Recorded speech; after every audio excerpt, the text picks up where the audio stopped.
Le Sénégal fait face à une recrudescence des cas de contamination de Covid-19. Le ministère de la Santé a indiqué samedi que 1366 nouveaux cas avaient été enregistrés lors des dernières 24 heures, soit près du double du nombre de cas observés en milieu d'année 2020. Les autorités sénégalaises avaient déjà appelé jeudi à éviter les déplacements à l'occasion de la Tabaski. La fête de l'Aïd et la Compagnie nationale des bus au Sénégal a annoncé ce samedi qu'il allait interrompre ses liaisons intercités en raison de la récente résurgence du Covid-19 dans le pays. Le ministère de la Santé veut donc accélérer la campagne de vaccination. Près de 500 000 doses sont attendues d'ici fin juillet et renforcer le système de dépistage.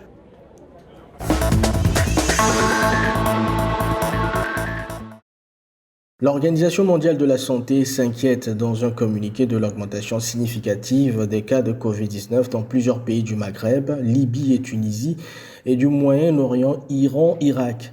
Elle prévient que la courbe devra également progresser dans les prochaines semaines au Liban et au Maroc, où l'état d'urgence a été prolongé jusqu'au 10 août face aux variantes Alpha et Delta. Le cas de la Tunisie, où le variant Delta se répand, est particulièrement préoccupant. Le pays recense 8 000 à 9 500 nouvelles contaminations par jour et a le plus haut taux de mortalité de toute la région Méditerranée orientale, mais aussi d'Afrique.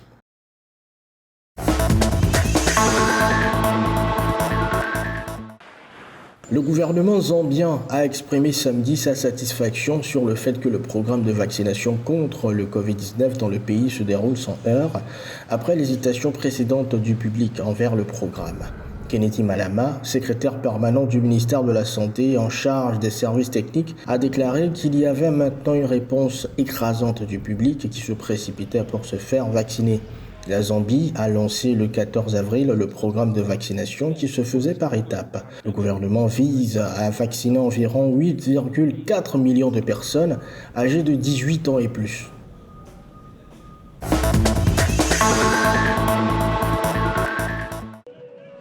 L'Afrique du Sud a confirmé 3 cas positifs au Covid-19 dans son équipe de football qui participera aux Jeux olympiques de Tokyo, dont les joueurs Tabiso Mouniane et Kamuelo Malati. L'analyste vidéo Mario Macha a également été testé positif à son arrivée à Tokyo, alors que l'équipe se prépare à affronter le pays hôte, le Japon, jeudi.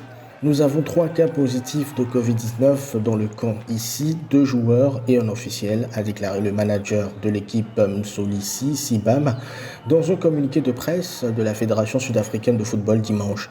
Toute l'équipe d'Afrique du Sud a été mise en quarantaine jusqu'à ce qu'elle soit autorisée à s'entraîner. Ils attendent les résultats des tests effectués plus tôt dans la journée de dimanche.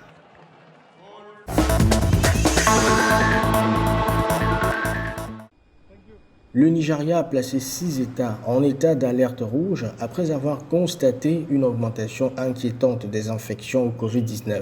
C'est ce qu'a déclaré un responsable gouvernemental qui a exhorté la population à limiter les rassemblements et à prier à l'extérieur des mosquées pendant la fête musulmane de l'Aïd el-Bekir. Le chef du comité directeur présidentiel sur le Covid-19, Boss Mustapha, a déclaré que Lagos, Oyo, Rivers, Kaduna, Kano, Plateau et le territoire de la capitale fédérale avaient été placés en état d'alerte rouge dans le cadre des mesures préventives contre la pandémie. Une alerte rouge permet aux autorités de ces États de limiter au maximum les célébrations et les rassemblements.